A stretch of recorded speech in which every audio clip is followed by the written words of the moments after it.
Hi everybody, welcome to my show, Ride with Ginger. So you can tell by the title and the thumbnail that I did get into a little accident. Spoiler alert, I'm okay.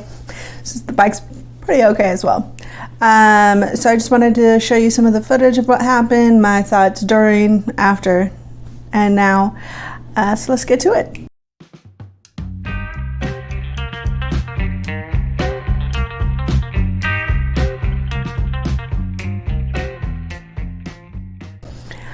Okay, so in a little bit I will be showing some of the footage, basically the same footage but in different angles so that you can all get a gist of how it went. But the main story is a guy started to merge into my lane. I did start to notice him. He was getting closer to the line and I had the thought in my head of, is he trying to get in my lane? And I was like, no. And then he crossed over the lane and was like, oh yeah. He is. And so this is the part that concerns me, is I blinked. For lack of a better word, I panicked. I remember going through the steps of thinking in my head, do I honk? I don't have time to honk because I'm not very, it's not like a car where you know where the horn is. I didn't practice where this horn was. Not to mention, even when driving, I'm not a honker. I just get out of the way. And so I was like, no, just get out of the way. And then I don't know what I did. And again, that's the part that's really concerning me because I don't know. I don't know what moves I did or didn't do. All I know is I fell down. So after looking at the footage, I think what I did was, you can see that my head turned to look, and I'm wondering if maybe because my head turned, my body turned, and therefore the motorcycle turned, so when I did apply the brakes, I wasn't straight, and then that's why I fell. I wasn't going terribly fast. I'd probably say 15 miles an hour. Ken, when he was looking at the footage, he goes, I don't think you panicked. And I go, why? And he goes, because you very carefully put the clutch in, then put the brake in. You didn't slam, you didn't just do one, you very carefully did both. And clutch first, then brake.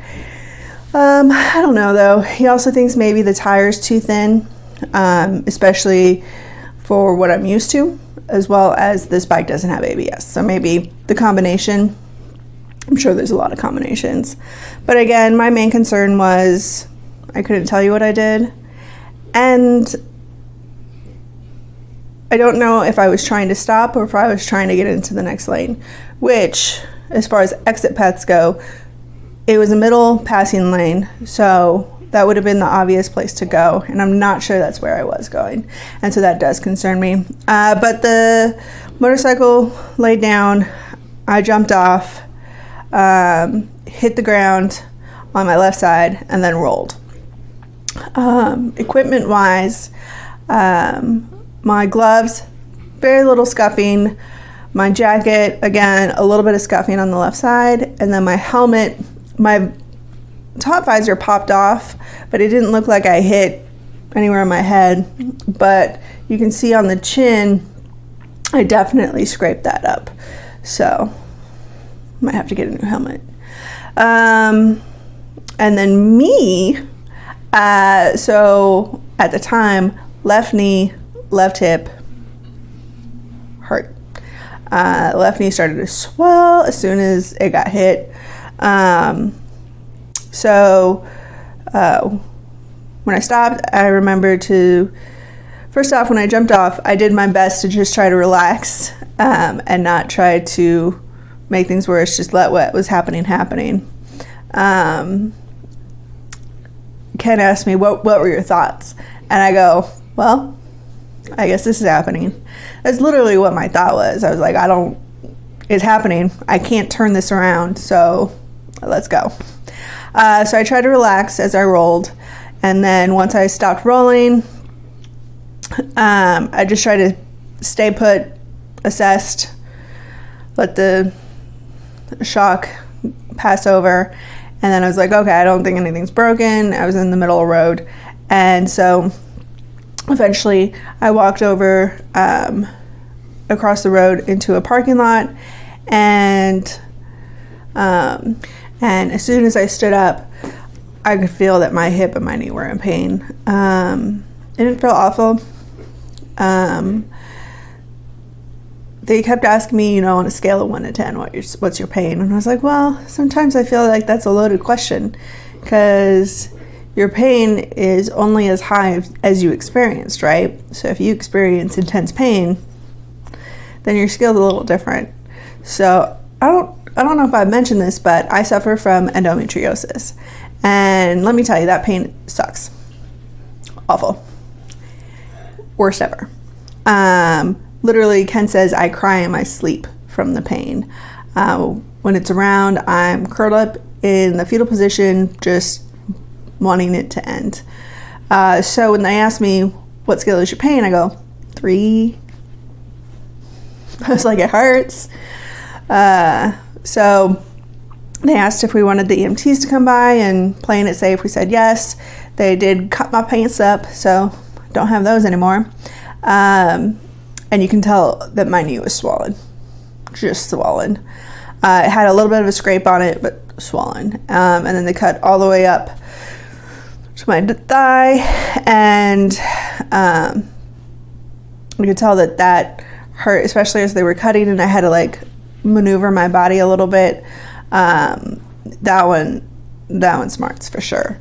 It probably hurt worse than my knee. The knee just felt like I fell down and I hit my knee, whereas the hip, then again, how often do I hurt my hip? Not very often. So it was a different new pain, I guess. So we went to the hospital, stayed, took x-rays, everything was cool, and then I just went home and rested. It's been a few days. Bruising has started. Each day's a little different. I would say the second day my whole body was super sore and I was just tired. Today I think is the 4th day. I don't know. I think it's the 4th day. Could be. I don't know. And the rest of my body seems fine, but my knee a little bit, but it's still that hip. That hip is just hurts. I notice it the most as I let it stiff up, whether I'm sitting watching something, reading something, and then I go to stand up, I go, ooh. Sleeping isn't terribly fun because I normally sleep on my left side. And then my right neck is definitely sore. I have not gone on the bike since, mostly because of my neck and my leg. I think that until I can put full weight on my leg, I won't be riding, and until I can turn my neck without feeling any tension, I'll be waiting on that. As far as the bike goes, to Paul, I told Paul, so the bag took a lot of it for sure. It is leather, so I think I can just polish that up, but it definitely took the brunt of it. And then the windshield, the side of it got scraped a lot, and then it did bend just a little bit. It's been pretty busy, but so we really haven't gotten to take a good look at it, but I think it'll be fine for now. I don't think I have to replace it right away. And then the Vulcan symbol on the gas tank is definitely scraped up. So it saved the gas tank, but the symbol definitely got scraped. And then it does look like that foot peg is bent. Ken goes, if you wanted floorboards, you could have just asked. So maybe I'll get them. We shall see. What else? So I think that's it. Again, I'm disappointed that I panicked and I went blank. Just makes me think that I need more practice. Obviously, you never know how you're going to react, and your mind is going to, take over your emotions and everything in those types of situations. So I think the more I can practice and make my body remember what it's supposed to do, then hopefully that will work out. But I don't know. I had been delaying some of the classes because they are expensive and I wanted to make sure I'd get my full money's worth. So I wanted to not take a class that I was overqualified for, and I didn't want to take a class I was underqualified for and not get the full benefit of it. But now I think I don't care, and I'll just start taking them and go from there. You can always learn something, right? So I think that's what I learned, is more practice, and I'm glad it happened early. I'm glad it happened simply, like it wasn't too terrible, it wasn't bad, but now I think my brain will be a little different about it, and it's always going to remember that as safe as you want to be, you have emotions, and emotions can play with how you think.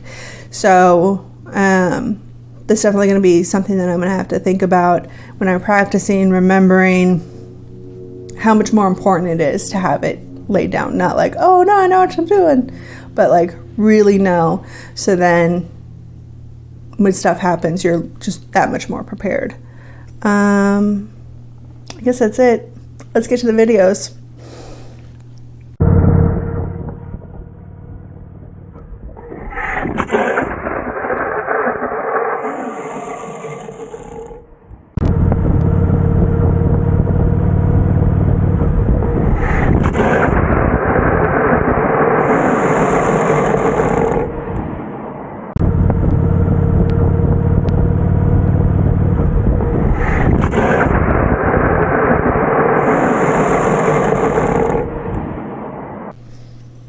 So lastly, you know, I'm very, very touched by how many people stopped. And I'm upset that in the whirlwind of everything going on, I didn't get a chance to thank any of them before they left, but I do appreciate them stopping.